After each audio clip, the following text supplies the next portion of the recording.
But let's move into college football now. After a studded week 1, we get a little bit lighter slate in week 2. Michigan versus Oklahoma is the game of the week, potentially against 2 ranked teams here.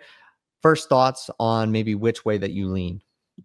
Yeah, so I think that Michigan wins this game just because the fact that Bryce Underwood did look good in his first game, and I think they had Sharon Moore back this week, which should be a big help. I mean, having your head coach on the sideline, actually coaching your team is always good. Obviously, he's facing like some sort of in-season suspension for a couple games, but he is on the sideline this week, and I think that gives them the best chance to win. I just like Michigan overall as the better team. I think that Oklahoma is one of those teams that will start in the preseason rankings, but they have a tough schedule. They obviously play in the SEC, and I think that they will start to continually go down. I think that Michigan's one of the best 4 teams in the Big Ten behind Oregon, Penn State, and Ohio State, and I think that they win this game. So I think I respect Oklahoma. I'm interested in what they can be. They jumped up into the rankings here in week 2, and I just think that if they can pressure Bryce Underwood and they can get after the quarterback, Brent Venables calling the defensive plays for them, I think could be really huge. And that could give them an opportunity to potentially slow down Michigan or whatever they might have you.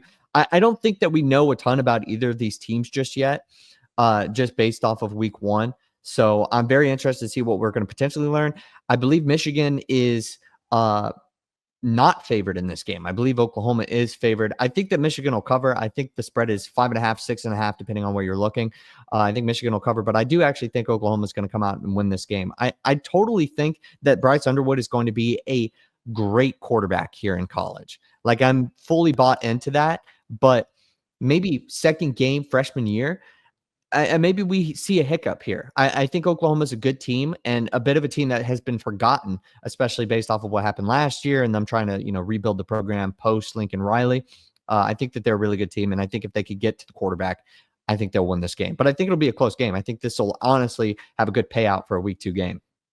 Yeah, I think that there's like a lot of aspects to this game that there's a lot of moving parts, especially with Oklahoma being at home. I like to favor college football teams playing at home. I think that in in Power 4 conference games or just interconference games, whatever you want to call it, like the home team wins about 70% of the time. So you want to lean Oklahoma there, but I've never been the biggest Brent Venables guy. And I think he could be a great defensive coordinator and even great defensive coach, but the SEC is so tough. And you really don't want to win as many out of conference games as you could get. But Oklahoma, they played Illinois State last week. You really don't know what to take from that game. They won 35-3. Is there sure there's positives to take that from that game. You want to win every game you play, but I don't really know how to feel about this Oklahoma team, and I really do like Bryce Underwood, and I think they can get a dub in Norman. Yeah, last week Oklahoma played Illinois State, and then last week Michigan played New Mexico. You're not going to know a ton about either of these teams, but you're leaning Michigan officially? Yeah, for sure. All right. Yeah, I'll take Oklahoma.